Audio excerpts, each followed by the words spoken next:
underpromise and overdeliver. So people come, they think, oh, this is going to be great. And then they get there and it's like, this was fantastic. Oh my God, I was expecting like it was going to be good. I thought it was going to be good, but I had no idea it was going to be so cool. Today, we're going to assume that you want to try house hacking and that you're going to actually go for it and set up your property or your space on some kind of a website. So first of all, you want to pick the one that you want. Today, we're going to talk about Airbnb. But for example, if you want longer term tenants, you might try furnishedfinders.com, which they deal pretty much exclusively with traveling nurses who typically stay at least 3 months. If you've got just a campsite, you might want to try a site like hipcamp.com. That is pretty much just for people looking for, you can put your campers there, your campsites, things like that, that are not like a house. And then there's Airbnb, which I think we're all pretty familiar with. So I'm going to actually talk you through a pretty good way to get started with your property. The first thing you're going to notice is that you have to set yourself up. If you've never had an Airbnb account before, it can feel like a lot because they want a copy of your driver's license. They want all kinds of stuff. And also, if you live in a town or city or state that requires that has specific laws around Airbnb. For example, when I set up my New Hampshire properties, I just set them up. When I set up my property near Boston in Massachusetts, then I had to have a business license. I had to prove that I lived next door. There was just a lot more to it. So each town and state and, whoever, like New York City, I think has its own thing. They all get to give Airbnb their rules and Airbnb complies with them. So you just can't get around them very easily. You could keep saying, oh yeah, I'll do it later. But eventually Airbnb is going to say, no, sorry, you can't have your site, your property up anymore. So that's the first thing you want to do. The next thing that's really important is your listing title.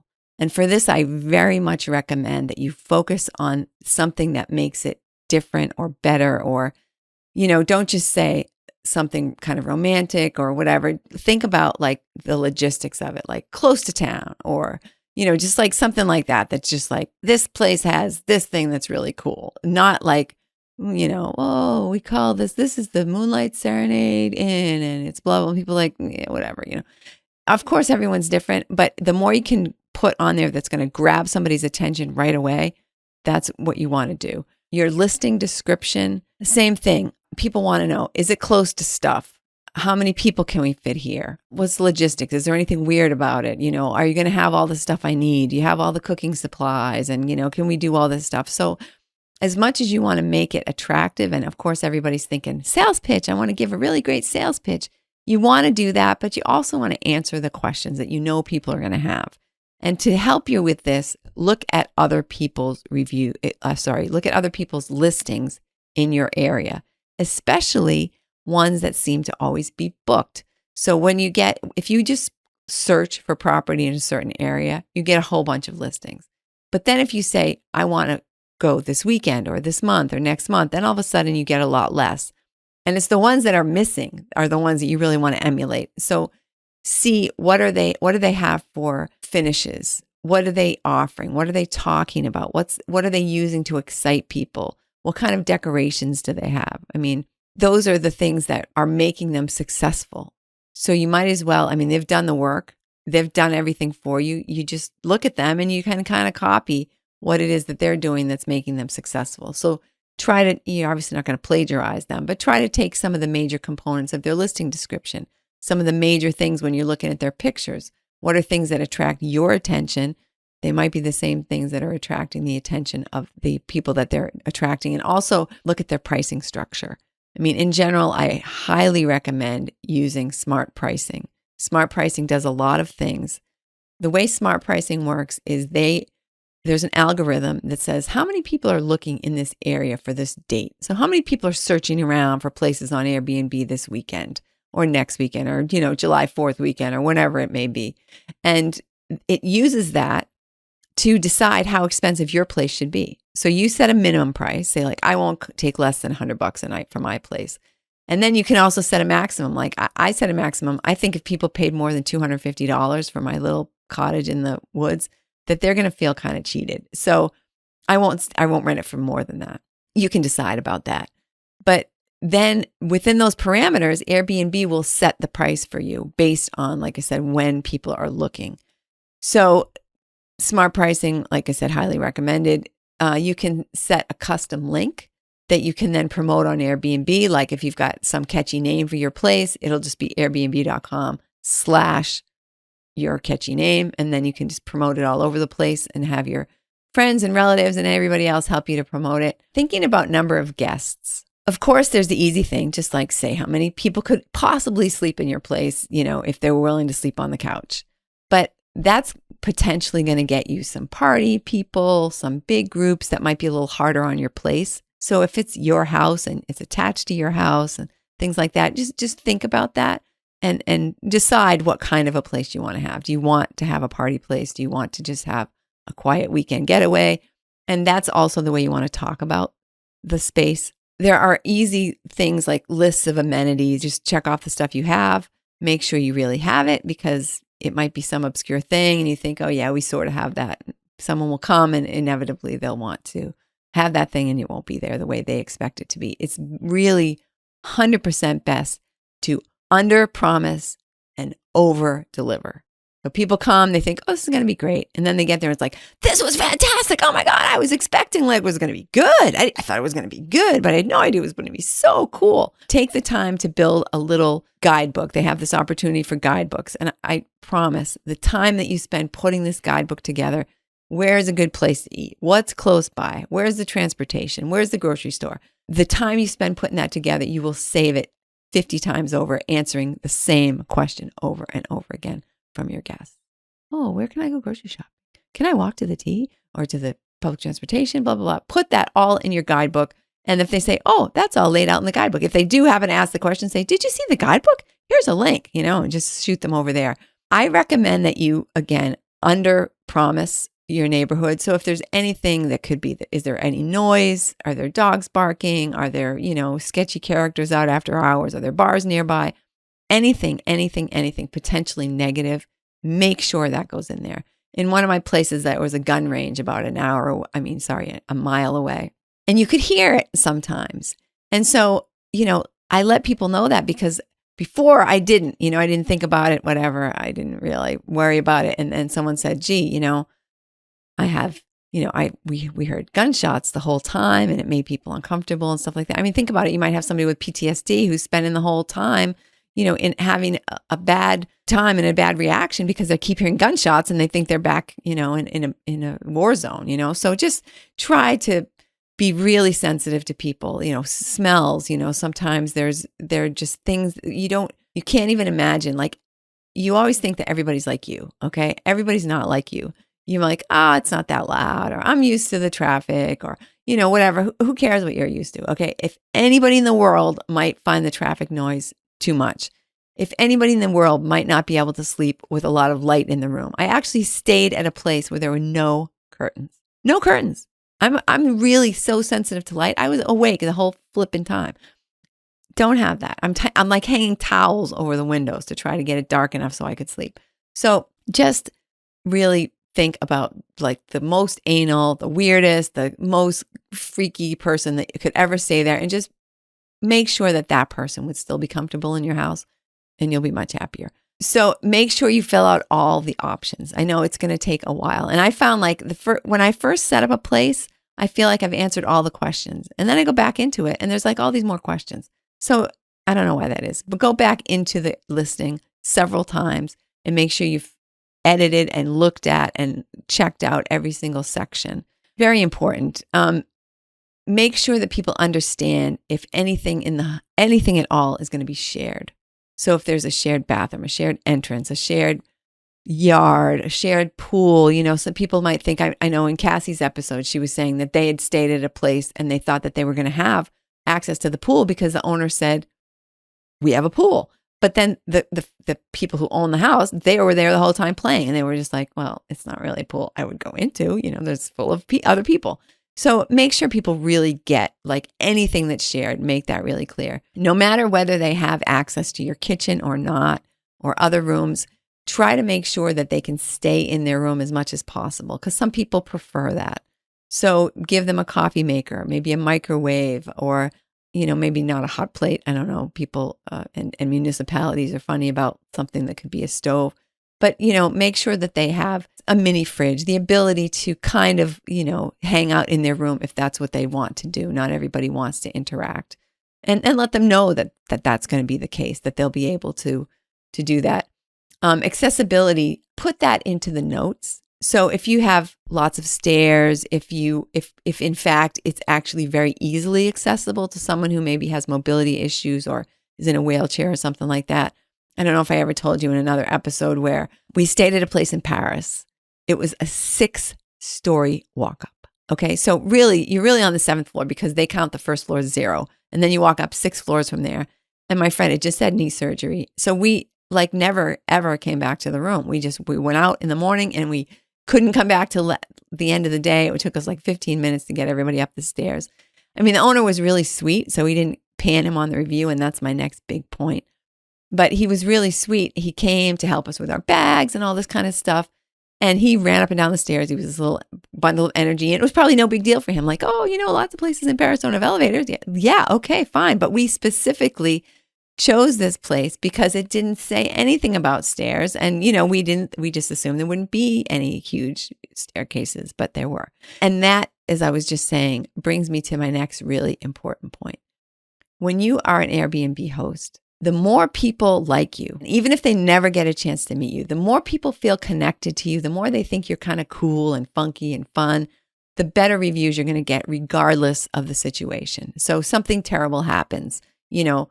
I had one person stay with me and the toilet completely backed up. It was just a nightmare. And it turned out it was my fault because the septic system hadn't been pumped. And it was the first, I just bought the place. I wasn't totally up to speed with everything.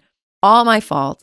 And I was just falling on myself with apologies because I felt terrible because obviously if it was my vacation, how I would feel. But they were so nice. They never even mentioned it in their review because they felt she wanted us to be happy.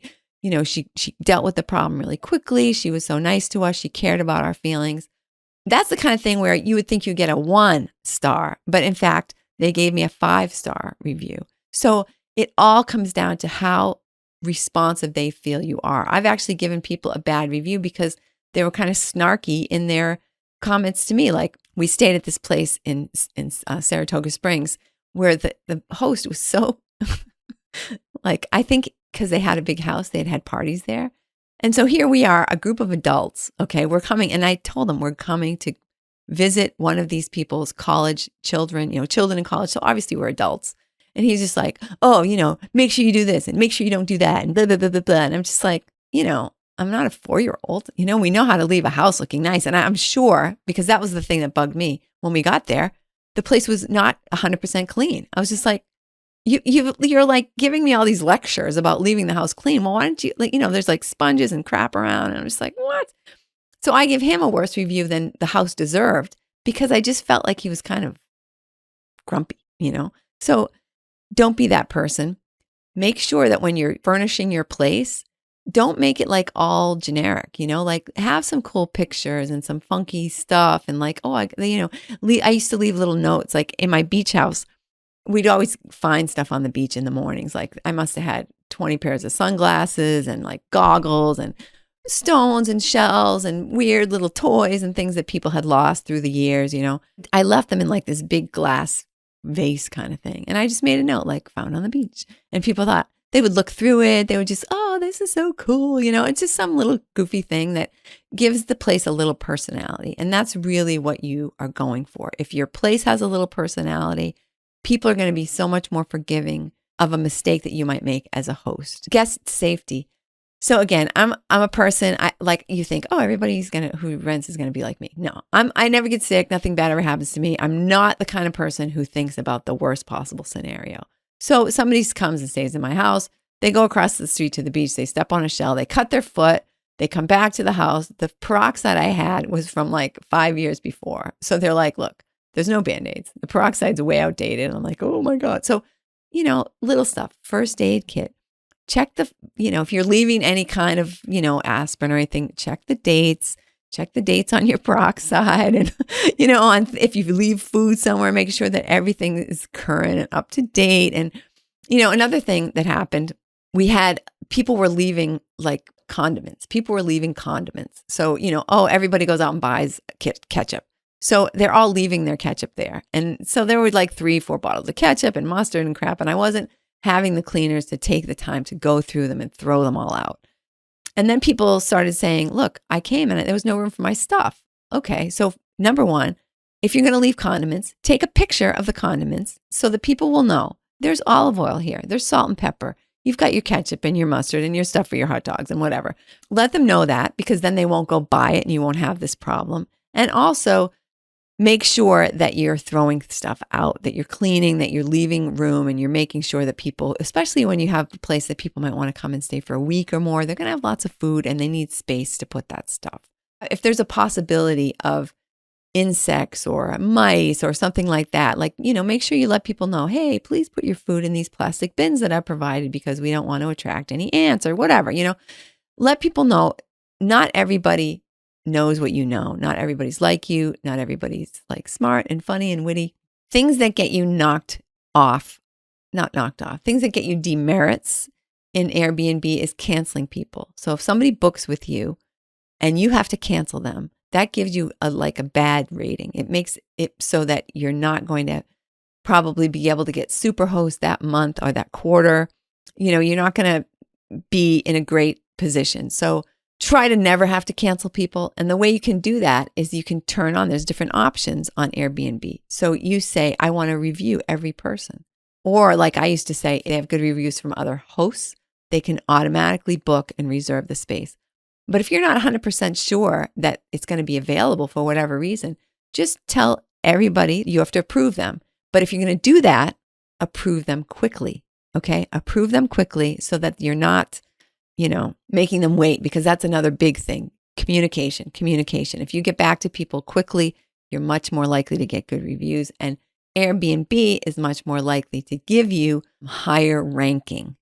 So those are just some important little features as you're setting stuff up. So you have that ability to decide how you want guests to be able to book.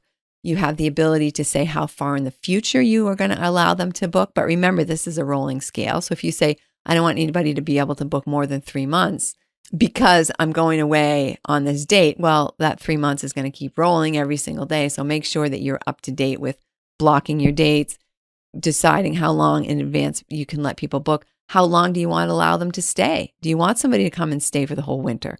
Maybe not, right? Maybe my goal is to meet people. If I don't like this person, then hey, that's not going to be good. So think about those kinds of things ahead of time. Kind of envision, this is what I want you to do. Envision your ideal guest. What does that person look like? Are they interesting? Are they, do they speak foreign languages? Do they come from, they have lots of experience? Do they, whatever?